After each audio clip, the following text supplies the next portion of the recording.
Support for this podcast and the following message come from Purple Carrot, providing a healthy dinner alternative by delivering delicious plant-based recipes and pre-portioned ingredients each week. Discover the power of plants with Purple Carrot. Visit purplecarrot.com and use code NPR to get $30 off your first order.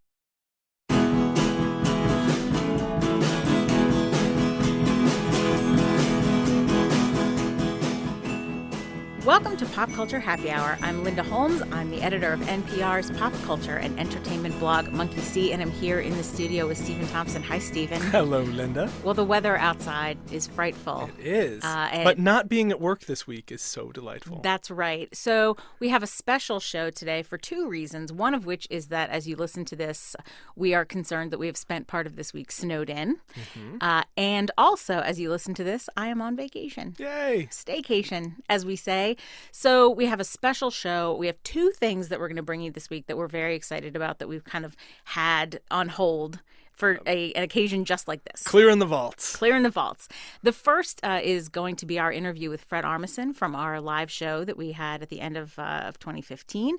And then we're also going to have an interview that I did with the creators of Welcome to Night Vale that we're going to be able to bring to you. So before we get to those two things, we have another announcement that we want to make, which is that our dear pal Barry Hardiman, who you may remember from her conversation with the author Robert Galbraith, a.k.a. J.K. Rowling, is rolling into her next interview. I see what you did there. That's right. Her next interview with an author. Barry is going to talk to Matt Johnson, who is the author of Loving Day, a book that I am partway through and very much enjoying.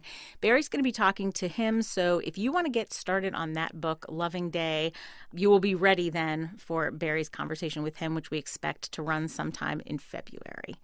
So if you listened to our live show from Halloween, you heard some of what Fred Armisen did with us, but what you did not hear was the conversation that he and I had about some of his projects, including Documentary Now, a series on IFC that we liked a lot.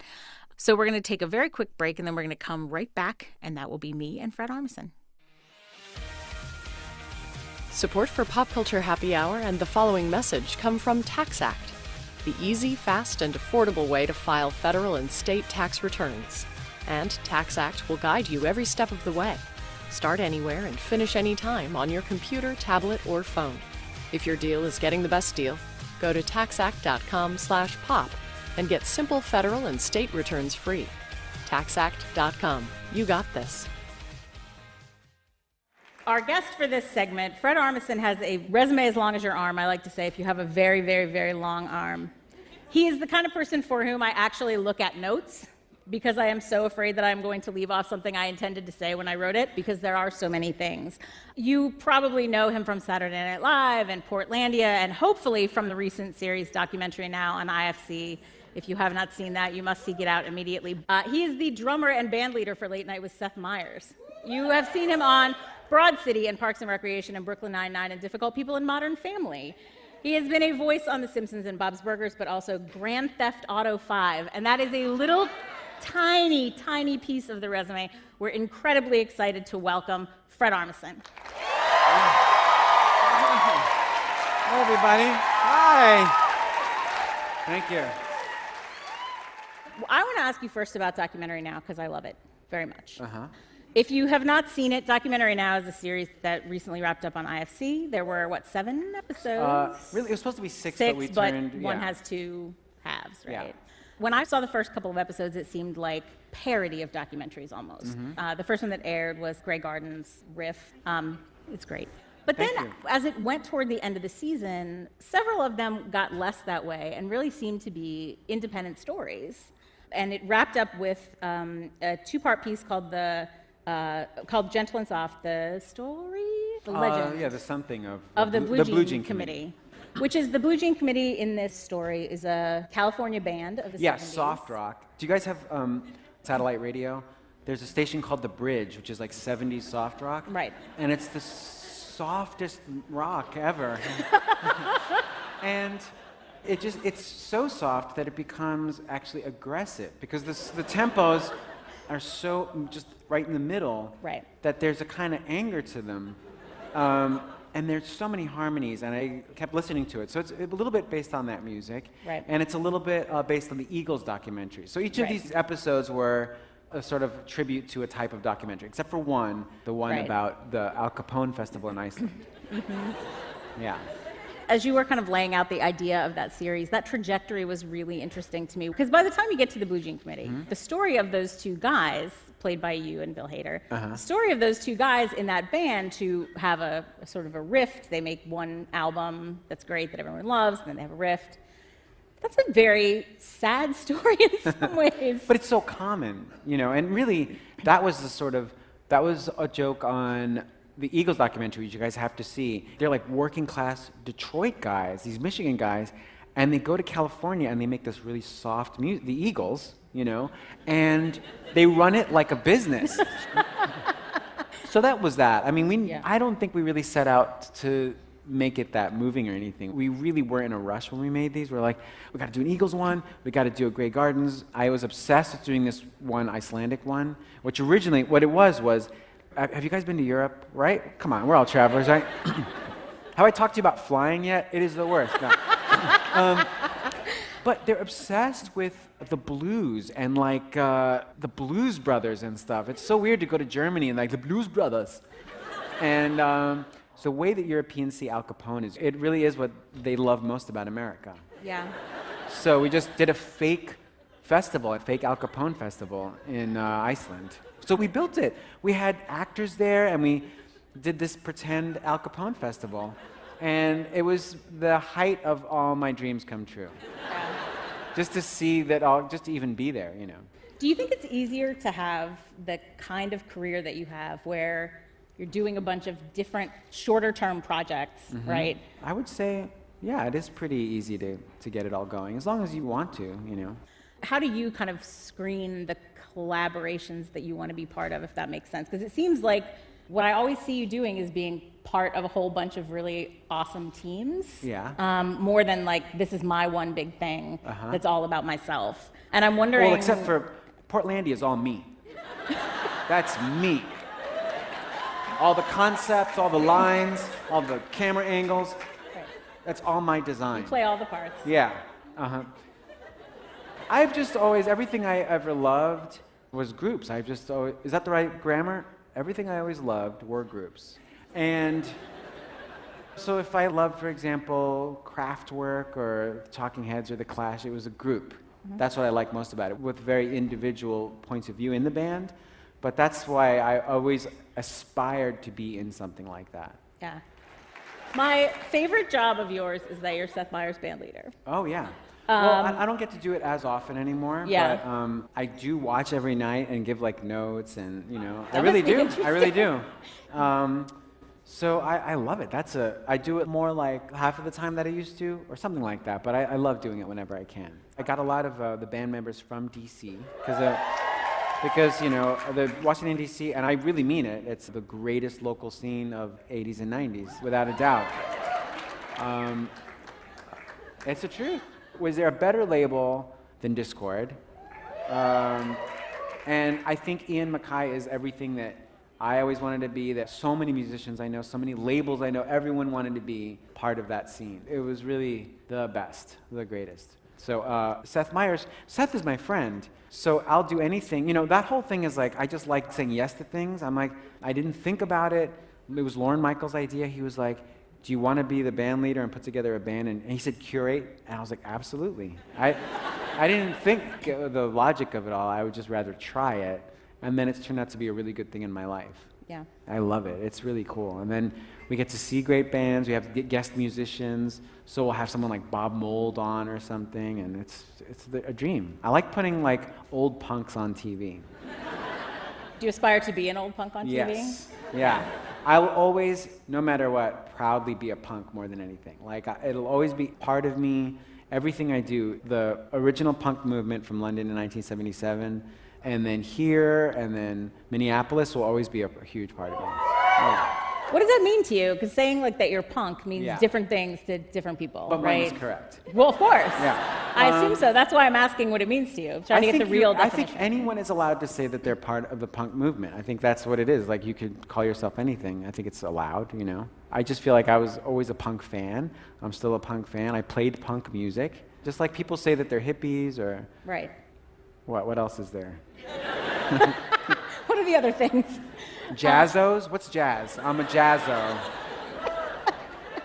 Well, Oh, nerd, they're saying. nerd, you could, yes, That's another one. absolutely. You could adopt that. That's another one. What's a country music one? A country bumpkin is not the same thing. That's It's a little different. that's what other people say of other people. Yeah. Let's make these up now. A country head, right? Country head? Yeah. Yeah. I'm a Captain Country. I don't know. That sounds We'll good. think of those later. Okay. So what is, with all the stuff that you've already done, what is still on your list? I would love to... I want to do a Spanish language TV show that... Do you speak Spanish? Yes, sí, hablo español. Yo quiero hacer un show que en todo en español. I figured you Pero must. primeramente, I don't want to do it for like a specific audience. I want to do it for everybody. Right.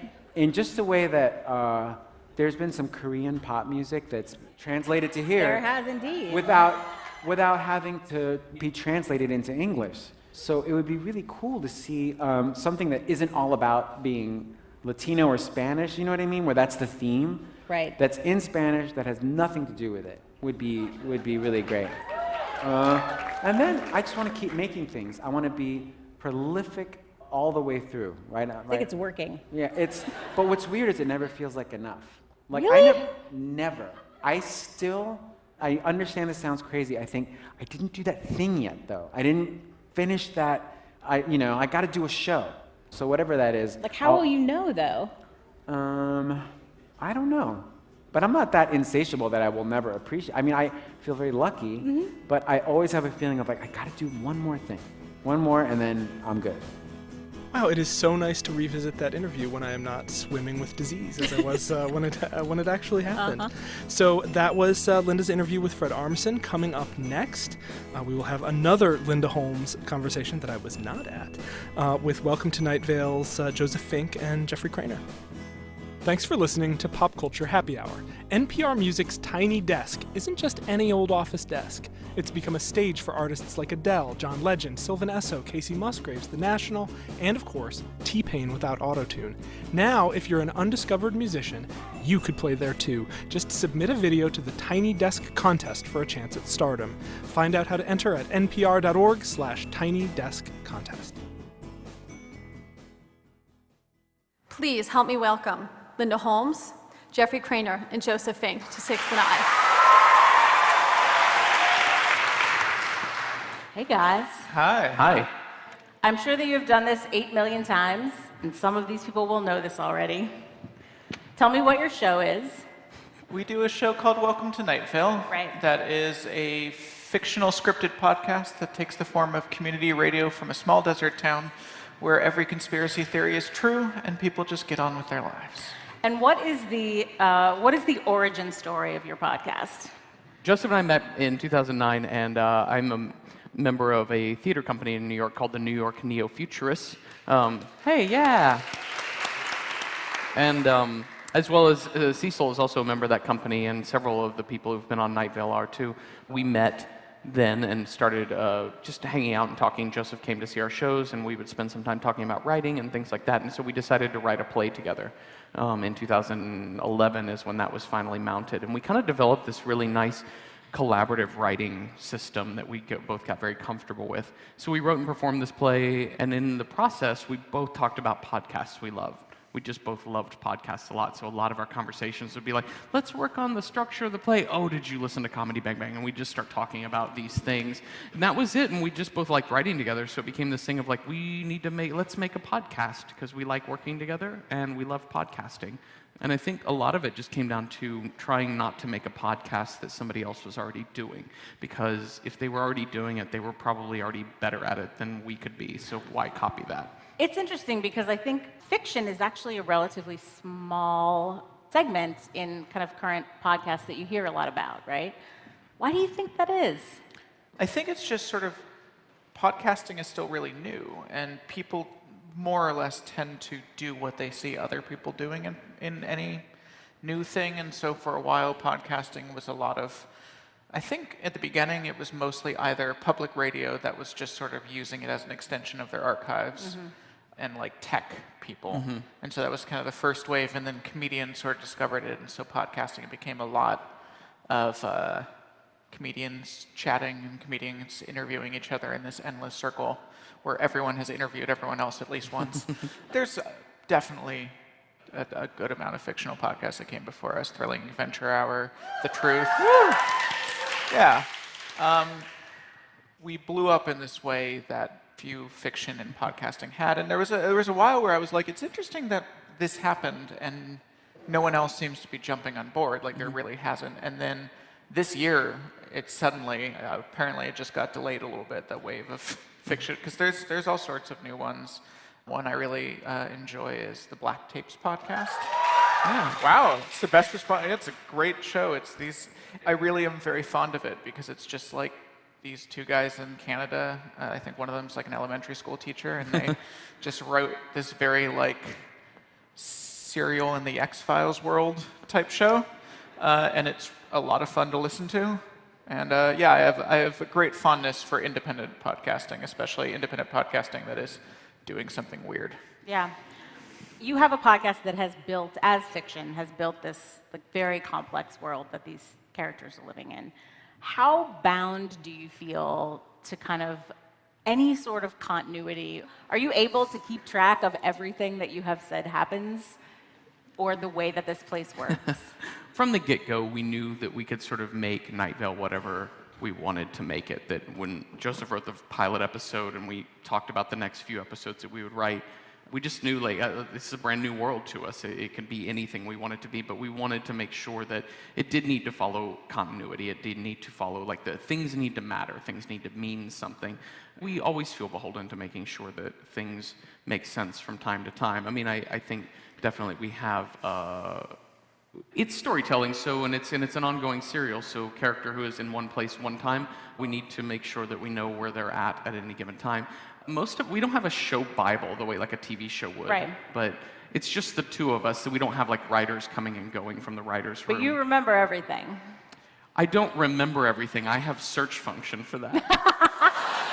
Have you ever had a moment where one of you said, "What if we did this?" and there was but we already said that it works this way? Oh, definitely. Yeah, I It know. happens pretty regularly, I think, and it's almost always super minor stuff of just like, oh, that character, this happened to them, so we actually can't do that thing. Yeah. So one of the things I think is interesting about it is that the world building that's happening in the podcast is very similar in some ways to the really complex world building that happens in other parts of like sci-fi or horror or fantasy or whatever. But what struck me, and particularly it struck me when I was reading the book, is that a lot of world building has to do with the establishment of rules, right? You're laying out that those individual things that happen we're explaining to you how this world works. But in this world, a lot of the time it seems like that's not necessarily the case, it's just a thing. And I'm wondering how you feel about doing that kind of complex work where everything doesn't necessarily it's not part of a larger rule, it's not part of a larger scheme, it's just a thing that you like, that you think is either interesting or funny or whatever. I think we very consciously approach Night Vale like not as a puzzle to be solved. Right. Because I think when you write weirdness as a puzzle to be solved, you make Lost. And then people get disappointed. I loved Lost. I watched every episode, but it was disappointing because there's no way to make weirdness a puzzle that is supposed to have an answer and not have the answer be disappointing. And so I think we really approach it as just, for the most part, this is just a weird place, and that weirdness is not something to be explained. That weirdness is just what it is. The real world's weird too, and we mostly don't know why. So when you were making the show, so first you launch the show, you make it yourself, you put it up, you make it available. When do you know this is going to be a thing? This is going to be a thing that's going to devour a lot of my energy and life and time. I mean, I don't think we knew until it was already a thing. There was nowhere a point where we're like, this is going to be a thing. Right. It was all past tense. I mean, because we had a steady first year. It was very, it was kind of mild growth. We were mentioned on the show called the NPR Pop Culture Happy Hour. And You were indeed. That was not very me, but it nice. did happen. Yeah, thank you, Glenn. And that was a nice little bump. John Darnielle of the Mountain Goats mentioned us on his Twitter, and that was a nice little bump. But that first year, we had like 150,000 downloads, and that was way more than we thought we would ever get. July of 2013, we had 2.5 million downloads, and then in August, we had 8.5 million, just within August. And so it was all sort of retroactive in that we didn't really understand what was happening until about 2 months after it had happened. Right. And what is your reaction then? At that point, do you think, is it like a dog that's chasing a squirrel that it finally catches it and it's like, what do I do now? So I quit my job. The first thing I did. No, the dog chasing the squirrel, like, it implies that the dog had the purpose of catching the squirrel, but we didn't actually know. It's like a dog suddenly just has a squirrel in its mouth. Just out of nowhere. Again, sounds very Night Vale to me. Yeah. Dog suddenly has a squirrel in its mouth. Yeah, it would just, we had no idea, because it was just a thing, and it still is a thing we just love to make, and it's a thing we love to make with kind of our small family of Night Vale people and actors and musicians and things, and it's a thing that even if we had never had that giant bump, even if we were still just hoping to break the iTunes top 200 list, we would probably still be doing, because it was a lot of fun to write and to make and to build that world out. Yeah, it was just it was a learning experience, because suddenly we just found ourselves doing this as a full-time job. You know, 5th grade in 1985, I never had anyone at Career Day come and say, here's how to do a podcast. Like, that just never happened. And so that was just, it was a lot of just learning on the fly. Yeah. When you start with something small and then it gets very, very big, particularly when you're working collaboratively, did you ever have any moments where, like, you had different ideas about the strategy for the show? Not really that I can think of. I mean, we've developed this process where both, I think, with the writing and with business decisions, where it's just sort of, rather than be like, this is my position and this is your position, now let's decide who wins.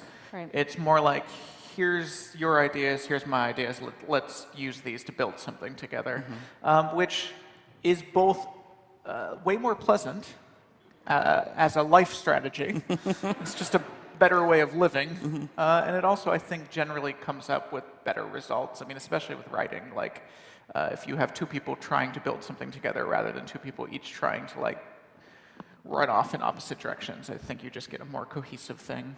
Yeah, because you have had to make a lot of decisions about how to support it and how to run it and how to grow it, because we were talking about the fact that you've got a live show tour going on right now at the same time as the book tour. So it's it's a big operation. You have a lot going on. You have a lot of moving parts. As far as I know, the show has never had ads. Is that right? No, no. Yeah, it's not a moral stand. We just never so far have needed to. Right, right. But you have membership, right? Yeah, Is that yeah, right? we do membership. So you work on membership and donations and stuff like that. This is partly just my own personal curiosity. Do you feel like that's sustainable? Do you feel comfortable with that model? And is that kind of where you guys want to be at right now? I think so. I mean, it's been, 2.5 years of kind of sustaining with that model, and so it has been good, right? It has managed to sustain the show, and especially the live show tours really is the big thing too, because that's doing these really large theaters and going and hitting all these other towns, and then it's an honest dollar. You charge a ticket price, people come see your show, and then the actors get paid for that too, well, and so there's this. So far it's been sustainable in that way of those, like, 3 areas of membership and merchandise and live show tours. Yeah. It's not a model that I would be like, this is a model that you can take and put on another podcast, because it's just this thing we stumbled into where it's managed to work. So in 2016, we're looking at launching some new non-Night Vale podcasts, and one of which is well on its way. There's, like, episodes that exist. It'll probably be launching in the early part of the year. And I think we're likely to put ads on those, just because we're not going to be able to do live shows. They're not going to have that initial donations. They're probably not going to have merch, at least. Like, I can't guarantee, but it's just right off the bat, they're not going to have any of that, and I would like to be able to pay the people who are working really hard on them. Yeah. What do you consider to be the themes of Night Vale? Like, if somebody said to you, it's conspiracy theories and are all true in a town, which is, I think, as good as you can get in terms of a capsule description. What do you consider it to? What do you feel like it's about for you? I don't know. I feel like it changes because it's this continual writing enterprise that's just I'm constantly pouring words into. And I personally don't ever think like, oh, this is what Night Vale is about, and I'm straying too far from that. It's just my sort of feeling is, if I've written it and I can make it work in the language of Night Vale, then it fits. So I think like a lot of the themes, I guess, would just be interests that we have. I mean, I know that like when I started writing the pilot of Night Vale, it was right after my dad had died, after years of knowing he was going to die at some point, but not knowing when. And I was having like anxiety attacks about death. And I think I put a lot of that into the show. So I think there's certainly a lot of existential stuff in Night Vale as a result of that. But again, that was just sort of a unconscious reflection of what I was preoccupied with that was just coming out that way. Yeah. I want to talk to you a little bit about kind of tonal control, right? Because it's a show that is funny, but it's also a show that's creepy, and it's also a show that's dark. Do you ever write a joke that you think is too funny? I wish. You wish? All of them are. No one can handle them. This joke is dangerous, dangerously funny. No, but you know what I mean. Like, I do. I mean, I think it is always about striking that balance about, well, I think about it when I'm writing a script similarly to what I would do in a social situation, right? Like if you find yourself with a group of friends and you find yourself being the one who's always like throwing the joke out or always cracking the quip into the middle of something, it can be very funny and people will laugh, but you do have to know when's your stopping point, right? Like when am I like making fun of some situation, or when am I making too much light of that? And I think I try and keep that in the podcast too. And then also conversely, you do want a balance of levity and gravity. You do want to make sure that in a very heavy situation, it is always nice when somebody acknowledges, hey, this is really heavy right now, let's bring it back up. So for me, when I write Night Vale or anything, it is a matter of like always trying to strike those two balances. It's really fun to burrow deep into one area, whether it's horror or romance, or whether it's just existential academic whimsy or something. You have this moment where you want to bring it back a different way, and I'm always trying to like make sure that I land in a place that people aren't quite expecting. So that's where like jokes come in handy, or that's where like horror comes in handy in a funny situation. in terms of the book, why this story? What was the appeal of this particular story, and how did you choose it out of all the directions you could have gone? I think this story began a lot of the two main characters, Diane and Jackie, of both of us had these characters in our heads from a long time back. And it was, once we knew we were going to write a novel, and we knew because we were changing mediums, we were going out of podcasting, which is Cecil's voice, literally inside your ears through the earbuds, and that's not the way the novel works, right? You can buy the audiobook, Cecil does a great job on it, but it's still a novel, and there's no such thing as a 400-page radio show. And so we... Good point. Just wait. And but we knew we needed to take, because it's an entirely different medium. We're not going to write it and as Cecil's voice. And also, if you want Cecil's story or his take on Night Vale, there's now 77 episodes devoted to that storyline. We knew with this first book we wanted to explore Night Vale, and we wanted to go inside the heads of people in Night Vale, and we wanted to send them to many different places, some familiar and some unfamiliar, just so I think people could, as they read the book, could actually put their feet on the ground in the town. Right. And see what it's like to be a citizen there, to be a single mother in Night Vale, to be a 19-year-old pawn shop owner in Night Vale, and to be inside those characters' heads. So it just, with those two characters, we knew right away that we needed to build a story for them and put them in this world. One of the things that I thought was interesting when I read the book is that there are, I think it's true of the show too, but I noticed in the book is that there are scary things in the book. There are kind of horror things in the book about bleeding and killing and being murdered by librarians, which I want to come back to what librarians did to you. But those things often pass with relatively little discussion of how scary they are. And the real horror element, or the real fear seems to come from things in the book about identity, about people forget you, they forget that you existed, they forget that you were there, you forget who you are, you forget who somebody else is.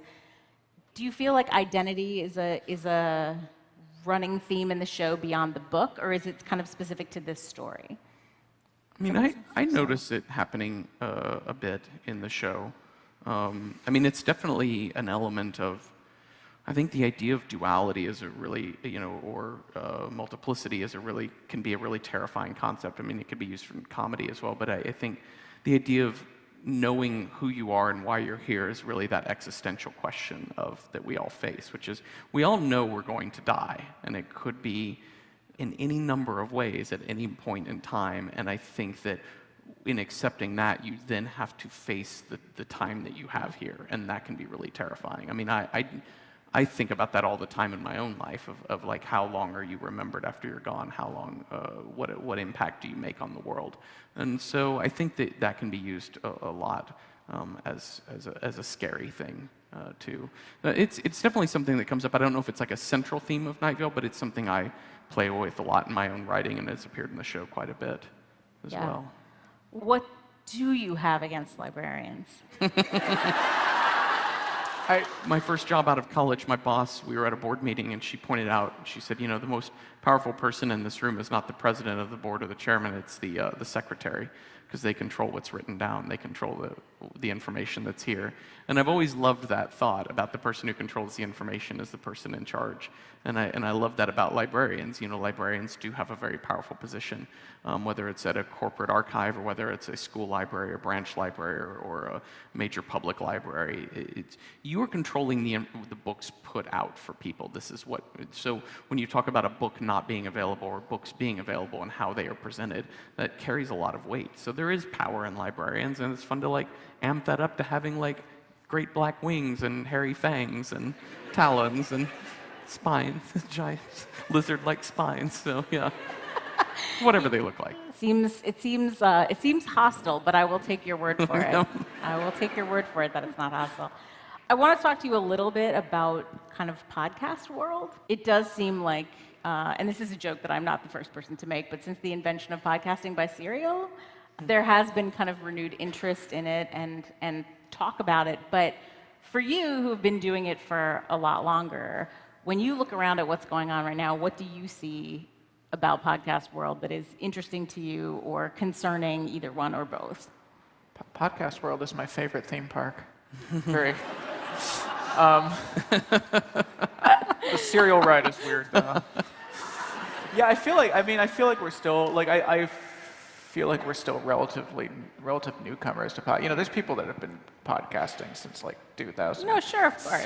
2004, and when we started in 2012, I felt like I was coming to podcasting pretty late in that. But there's definitely been, thanks to Serial, and also I think thanks to just people are starting to understand that podcasts make money, that it is possible to make money on a podcast. And as soon as you have something that makes money, suddenly you get people wanting to get that money. Yeah, I think podcasting is really exciting right now. I think there's a lot of really interesting new shows. There's a greater variety and a better quality of show now than I think there was 5 years ago. It's just, there's been this rush of new stuff, and a lot of it is really exciting. At the same time, now HBO is producing the Bill Simmons podcast, and GE is producing a fiction podcast that's weird fiction, 20 to 30 minutes long. And I just have, and WNYC just started a $15 million podcast studio, and I worry about big money pouring into podcasting, not so much for ourselves. I think we've carved out our little space and we'll be okay. But I worry about people being able to do what we did, of just, I have a weird idea and I have a $60 USB microphone and I'm gonna just make this thing and then maybe someone will listen to it. And I think that is what appealed to me about podcasting from the very start, and I really, really hope that all the money pouring into podcasting won't bury tiny, weird, independent podcasts like that. Yeah. What are you listening to right now that you really like? The two shows, the only two shows that I'm completely current on that I've listened to every single episode is Criminal. Oh, I love Criminal. Criminal's the best. So good. And the Black Tapes podcast, because they hit a season break, so I'm just waiting for them to come back. But here's one that I think is the best work of podcasting that's been done in recent memory. I think it's truly something special that was done with podcasting, which is, you probably know the show You Must Remember This. Mm-hmm. Did you listen to the Charles Manson? I have not. It is unbelievable. So You Must Remember This is this podcast about forgotten stories from Hollywood. And it's done by this woman, I think she's a journalist, right? Mm-hmm. Yeah, I think she's like an entertainment journalist in LA that just started telling these stories. Again, I think it's just kind of her working on her own. And she did a 12-part series on Charles Manson that's incredible. Because she really takes a different angle on it than I've ever heard anyone do before. She doesn't tell the story the same way, that she doesn't just lay out the facts. She takes as her thesis statement this quote from Joan Didion about the Charles Manson murders that I don't remember exactly, but it was something like, the main thing I remember about hearing about it was how little I was surprised. And she really talks about the Charles Manson murder and within the context of the culture they took place, where they were not an aberration, they were inevitable. That the culture of free love had this poisonous misogyny within it. Those murders were a direct result of that culture. And she also does a lot of just exploring these amazing little side stories. Dennis Wilson of the Beach Boys, the Manson family stayed at his house for a little while. That's a very common part of the Manson story. Dennis Wilson was briefly friends with Charles Manson, but she then spends the rest of that episode exploring what that did to him, because when he found out who Charles Manson really was, when he found out what Manson had done, it destroyed him. It destroyed him for the rest of his life. He never really recovered. And so she then spends like a half an hour just talking about the rest of Dennis Wilson's life and what he did to try and recover from having befriended a monster. Yeah. I'm wearing a T-shirt of my absolute favorite podcast, which is The Read. Oh, yes. And I love it so much. And it is just two people with amazing chemistry that are so funny, and it is ostensibly an entertainment and advice show. However, I think they package in a way that is so easily listenable, so funny, so engaging, and you feel like these are my best two friends I've ever had living in my ears right now. But they pack in so much wonderful discussion about the politics around gender identity, sexuality, race, and I think there's so many important things being said on that podcast and packaged in a way that is truly fun to listen to. Does anybody here know The Worst Idea of All Time? Yeah, nice. Yeah. The Worst Idea of All Time, I'll give you the quick summation. It was back in 2014, two guys from New Zealand. It's two dudes at a mic, but it's really amazing, and they decided to watch Grown Ups 2. Hang on. And they had not seen Grown Ups 1, and they decided to watch Grown Ups 2, and they watched it. They were going to watch it once a week, every week for an entire year. And at the end of each viewing, they then do a 20 to 30 minute review of the film. And it's such a masterful use of experimentation in podcasting, because it becomes so little about the film and about just the deterioration of their friendship and lives. It really destroys. It's amazing to listen to, because you are genuinely listening to people fall apart in a very real way. It's so wonderful, and I loved. Man, I plowed through that podcast. It was truly wonderful. All right, thank you so much, you guys. You know, Stephen, the interesting thing about that conversation is that I don't think I have ever seen a crowd, even our crowd, anywhere near as excited about being at a podcast event as the people were about seeing the guys from Welcome to Night Vale. So I just want to thank Sixth and I and Politics and Prose, who organized that event and asked me to host it, and also, of course, Joseph Fink and Jeffrey Cranor for being such lovely guests, and everybody who was at that event for being so enthusiastic. And when I say enthusiastic, I mean it. That was a great, great night, and I really appreciate the fact that they invited me. So that brings us to the end of our special Snow Day episode. We will be back next week with a regular episode with Stephen and Mia and Glenn and Kat Chow, our guest next week. Talking Crazy Ex-Girlfriend. That's right, Crazy Ex-Girlfriend. So if you want to catch up on that, you can catch up on that too. Thanks for, coming in here to the studio with me, Stephen, to thank you, Linda. tape this very special episode. And thanks to our producer, Jessica Reedy. You can follow all of us on Twitter. I'm at NPR Monkey C, and Stephen's at I Dislike Stephen, and Jessica is at Jessica_Reedy. That's our official title. while now, I think. So we will be back next week with a regular episode of Pop Culture Happy Hour. Thanks for listening.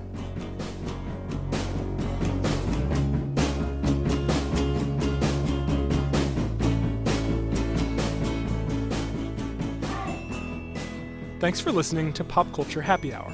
NPR Music's Tiny Desk isn't just any old office desk. It's become a stage for artists like Adele, John Legend, Sylvan Esso, Casey Musgraves, The National, and of course, T-Pain without autotune. Now, if you're an undiscovered musician, you could play there too. Just submit a video to the Tiny Desk contest for a chance at stardom.